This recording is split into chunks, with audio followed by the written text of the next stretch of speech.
How to upgrade Windows 7 to Windows 10 without losing data. In this video, I will show you how can you easily upgrade your Windows from 7 to 10 without losing data or using Media Creation tool. So without any delay, let's get into it. Now, before installing the Windows 10 extension, let me tell you that the Windows no more allowed you to upgrade your Windows from 7 to 10 for free. So let's begin. Firstly, you need to go to the control panel and system and security in your Windows 7 device. After that, below you will see the option of backup and restore. Simply click on it. And after that, in the left hand side menu, you will see the option of create a system image. Click on it, and now you need to choose a hard disk. Once you have chosen it, click on next option below.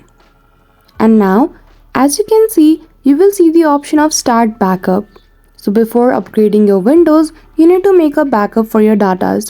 So click on start backup, and after the backup is completed, you will see the option of upgrade this PC now. Choose that option and click on next.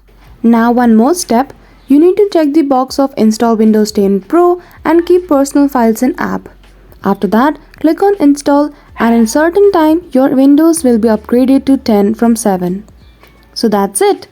That is how easily you can upgrade your Windows 7 to 10 without losing your data. So I hope you found this video helpful. If you did, don't forget to give it a thumbs up and subscribe to our channel for such tutorials. Thank you for watching till the end.